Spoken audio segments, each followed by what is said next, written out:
Egypt. Undoubtedly, one of the most controversial places for modern history to try to keep the control of in regards to its origin, its true age, or original builder. When one either visits the Giza Plateau and is lucky enough to gaze upon these three great pyramids, or merely able to peer upon them through their computer screens, the first thing that will usually cross one's mind is awe and amazement. Yet this is often instinctually followed by an air of wonder, a curiosity as to how these miraculous structures were built, who could have possibly built them, and most importantly of all, why. Yet these questions, and indeed the pursuit of their answers, has been a mission for many well-funded deceptive individuals for many years, to work very hard to distract you from either asking or pursuing as personal line of inquiry. For example, the Golden Mask of King Tut, along with the many other undoubtedly spectacularly valuable artifacts, encrusted with precious metals and jewels that can be seen littering Egypt in its many museums and in the mountains of literature, books, and touring exhibits, which are published, pushed, and permitted in regards to this spectacular area of human history. The arrival of the last of King Tut's chariots at the Gem, which stands for the Grand Egyptian Museum, late last month, was an exciting event for archaeologists worldwide and a source of pride for Egyptians. We moved today the sixth and the last chariot of King Tutankhamun from the military museum in the Citadel, which was there since 1987, to the Gem. So we were keen to show you the moving of this very nice artifact and the packing and unpacking professional method you are using by my colleagues in the ministry. The Tutankhamun exhibit, comprising about 5,000 pieces, will display for the first time all of Tutankhamun's artifacts in one place. Experts from around the world have been consulted on how best to preserve and display the collection. When museum workers accidentally knocked off the beard of King Tut's burial mask in 2015 and hastily glued it back on, there were fears that modern chemicals would cause permanent damage to the artifact, but scholars around the world put their heads together to save the golden mask. The museum will also be a venue for international conferences on Egyptology. There is something new always. We found out today in my talk the family of Tutankhamun through DNA, how Tutankhamun died. No one murdered him. My excavation in the Valley of the Monks that we are doing right now, important excavation looking for the tomb of Ankh-Amun. Maybe soon a tomb will be revealed in the Valley of the Monks or the West Valley of the Kings. Most of the artifacts in the Tutankhamun exhibit have been relocated from the Egyptian Museum in Cairo. Their new home is only about 2 kilometers away from the place where the young pharaoh's tomb was discovered in 1922. Egyptian officials say the Gem will be the world's largest archaeological museum when completed and will hold about 100,000 artifacts in total. We have now 3,000 employees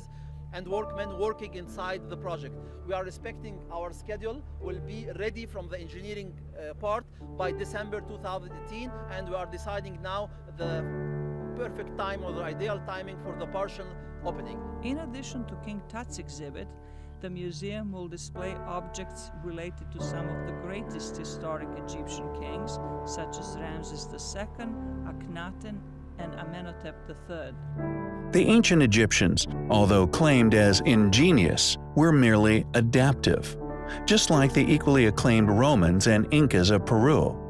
These re-inhabitants merely rediscovered the creations of a far older, far more advanced predecessor, who I believe not only constructed these sanctuaries, which these well-studied ancient civilizations merely used to enable the flourishment of their own cultures, in turn leaving a smorgasbord of architectural artifacts for funded academics to excavate and subsequently parade around, usually bombarding many individuals with deep insights into their lifestyles, culture, and death practices, are yet, as I would have predicted, nearly always absent, that which supports my posit. Any logical explanation or demonstration of how these people built these structures in which they once inhabited, like a void in their academic study, one which is not only consistently ignored and concealed by these same academics, but are unknown facts to all of modern humanity to this day. This mystery is a result of the incredible nature of these structures, the precision involved in their constructions, and the enormity of some of the stones used in the building of the structures. Many of you may have seen my recent videos or be a keen follower of my work, and as such, are aware of the fact that due to my in-depth study of the unknowns regarding these sites worldwide, and the collection and collaboration of the similarities and differentiabilities I have personally collected and categorized regarding many of these ancient structures, I have personally been able to establish a very strong, evidence-based hypothesis regarding the identity of 3 separate lost civilizations, which I have established using signatures within their style of building, and by default differentiations in their styles of building, to unquestionably identify them as separate yet particular groups responsible for the different unexplainable structures spanning the entire globe. Yet, although these groups have indeed crossed paths, such areas as Aswan Quarry, and most significant to my own research in Italy, where the polygonal civilization built upon the Cyclopeans' work, allowing me to establish which preceded which, and although these groups have been established to have abandoned projects midway through, thus indicating that they came to a sudden and untimely demise due to cataclysm, the civilization responsible for the pyramids, and indeed the movement of the blocks at Baalbek in China, which all far exceed 1,000 tons, is yet another civilization which far predated all which I have already identified. These 3 civilizations are the polygonal civilization, the Cyclopean civilization, and the Neolithic civilization, each with their own unique building techniques and identifiable stone-cutting signatures in their technologies. The pyramid builders were unimaginably more capable than all 3, and although the Neoliths, who indeed have created some astonishingly advanced ruins, could have quite possibly been a surviving remnant of this civilization,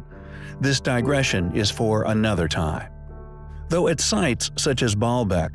the Trilithon, which contains stones over 1,000 tons,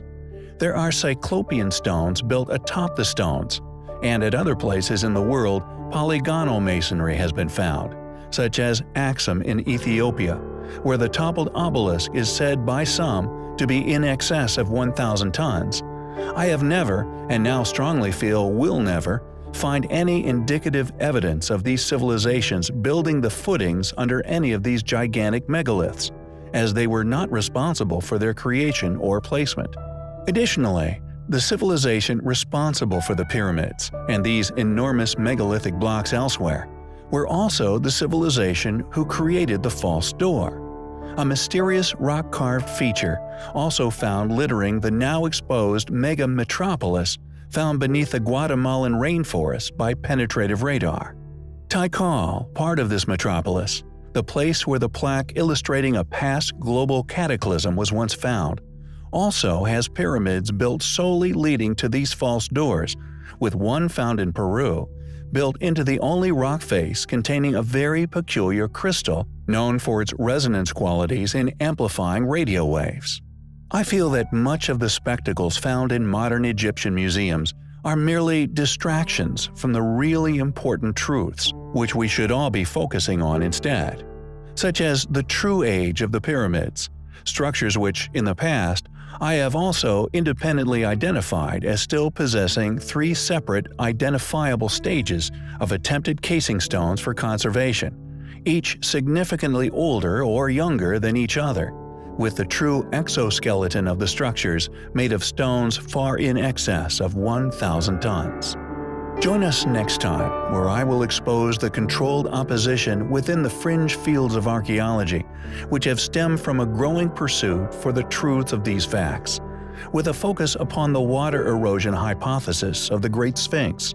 why it is a misdirection, and the Sphinx's true, original, undeniable identity, facts and truths exposed, which are undoubtedly highly compelling.